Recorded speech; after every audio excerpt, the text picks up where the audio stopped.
Suling Emas, Jilid 2 bagian 13. Saya mempunyai sebatang bambu berbintik hitam yang biasa disebut bambu berbintik hitam, Kongcu. Bambu itu saya beli mahal dari seorang perantau di lembah Huangho. Akan tetapi karena mahalnya, sampai sekarang belum saya bikin suling, takut tidak akan ada yang berani membelinya. Akhirnya si tukang pembuat suling itu berkata, "Kui Seng girang sekali. Ia mengenal bambu naga hitam sebagai bambu yang kuat dan lurus, maka amatlah baik untuk dijadikan suling dan dibuat senjata. Mana bambu itu? Kenapa tidak dari tadi kau bilang? Keluarkan, biar aku melihatnya." Setelah bambu itu dikeluarkan, Kui Seng menjadi girang sekali. Benar bambu naga hitam yang amat baik, tua, dan sudah kering betul. Mereka tawar-menawar, kemudian Kui Seng berkata, "Jadilah. Harap kau buatkan suling dari bambu ini sekarang juga, aku akan menunggunya." Setengah hari lebih Kui Seng berada di rumah pembuat suling itu. Akhirnya lewat tengah hari, suling itu pun jadi. Setelah mencobanya dan mendapat kenyataan bahwa ukuran lubang-lubangnya memang sudah tepat, Kui Seng membayar harga suling yang 50 kali lebih mahal daripada harga suling biasa. Ia membeli pula sebuah suling biasa dan meninggalkan tempat itu. Ia girang sekali, mempercepat larinya menuju ke rumah mungil yang menurut cerita Ang Xiaohua menjadi tempat istirahatnya yang tak jauh dari telaga. "Moi moi, kau lihatlah suling ini." Di depan pintu rumah Kui Seng sudah berseru memanggil, rindu akan senyum manis dan pandang mata mesra yang pasti akan menyambutnya. Akan tetapi sunyi saja di sebelah dalam. Kui Seng mendorong daun pintu dan, dapat dibayangkan betapa kagetnya Kui Seng saat melihat dua sosok tubuh malang melintang di belakang daun pintu.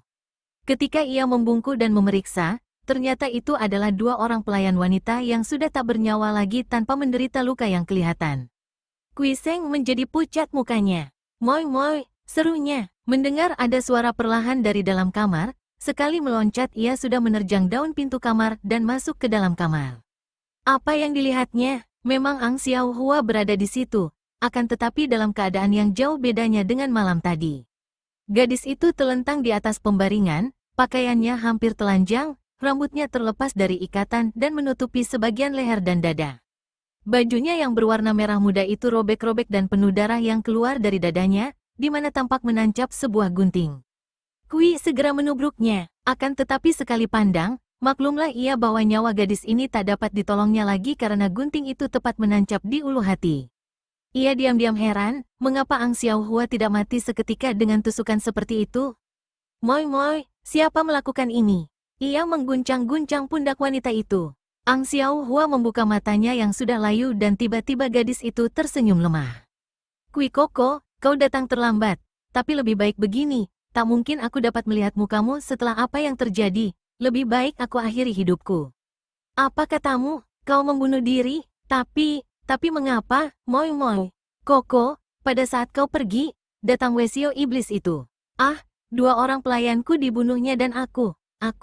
Wanita itu menangis dan napasnya terengah-engah. "Setelah bertemu dengan engkau, setelah aku bersumpah setia hanya padamu seorang, kebiadaban Wesio itu membuat aku tak mungkin dapat melihatmu lagi di dunia ini. Aku. Ah, Koko, aku cinta padamu. Kau carikan saudaraku Jin In. Moi moi." Akan tetapi Ang Xiaohua atau Hu Kim In yang bernasib malang itu telah mengembuskan napas terakhir dalam pelukan Kui Seng. Pada saat itu dari luar terdengar suara perempuan memanggil, "Ang Xiaohua. Kenapa kau 2 hari tidak kembali ke kota? Aku menanti-nantimu, banyak tamu menanyakan kau." Lalu terdengar jerit wanita. Kui Seng maklum bahwa tentu wanita yang datang itu Bibi Chang yang sudah melihat 2 orang pelayan yang tewas. Maka untuk tidak melibatkan diri dalam urusan pembunuhan ini, cepat ia merebahkan tubuh Ang Xiaohua di atas pembaringan, menunduk, dan mencium bibir yang mulai layu itu. Secepat kilat ia melompat keluar kamar melalui jendela sambil membawa jubahnya yang kemarin dipinjam Ang Xiaohua, dan meninggalkan sulingnya di dekat tubuh pelacur itu. Demikianlah, Xian Moi, pertemuanku dengan Ban Pilo Chia yang mengakibatkan sulingku hancur. Kui Seng mengakhiri ceritanya kepada Liu Luxian. Tentu saja dalam cerita itu ia tidak menjelaskan hubungannya dengan Ang Xiaohua secara jelas. Dalam pandangannya, dibandingkan dengan Ang Xiaohua, Liu Luxian menang segala-galanya. Kalau Ang Xiaohua diumpamakan setangkai bunga, maka pelacur itu adalah bunga botan yang tumbuh di lapangan rumput, tiada pelindung dan mudah dilayukan sinar matahari dan dirontokkan angin besar. Akan tetapi Liu Luxian merupakan setangkai bunga mawar hutan yang semerbak harum, indah terlindungi pohon besar, di samping itu sukar dipetik karena tertutup duri-durinya yang runcing. Kui Koko, mengapa ketika kau bercerita tentang dicemarkannya pelacur itu oleh Ban Pilocia, matamu berkilat marah? Seorang perempuan lacur macam Ang Xiaohua itu, mana ada harganya untuk dibela? Memang ini termasuk sebuah di antara watak Luxian yang aneh. Kalau ada laki-laki menyatakan suka atau tertarik oleh wanita lain, biarpun laki-laki itu bukan apa-apanya, ia akan merasa iri hati dan cemburu. Di lain pihak, Kui Seng adalah seorang pemuda yang sama sekali belum berpengalaman tentang wanita dan asmara, maka ia tidak tahu dan tidak mengerti akan sikap ini. Ia malah merah mukanya karena jengah mendengar teguran Luxian. Ah, mengapa kau bilang begitu, Xian Moi? Pelacur atau bukan, dia hanya seorang lemah yang diperkosa oleh seorang jahat yang kuat. Sudah menjadi kewajibanku untuk membelanya, dan sudah semestinya kalau aku marah melihat kejahatan Ban Pilocia.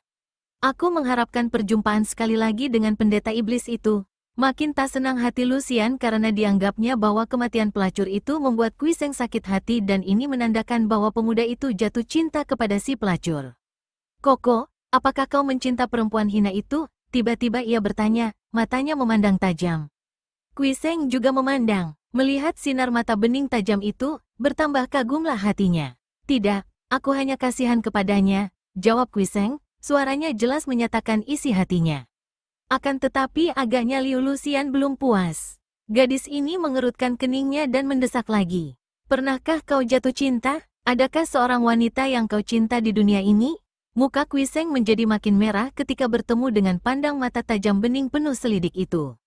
Sebelum menjawab, ia menggigit bibir menekan perasaan, kemudian katanya, selama ini aku tidak pernah jatuh cinta.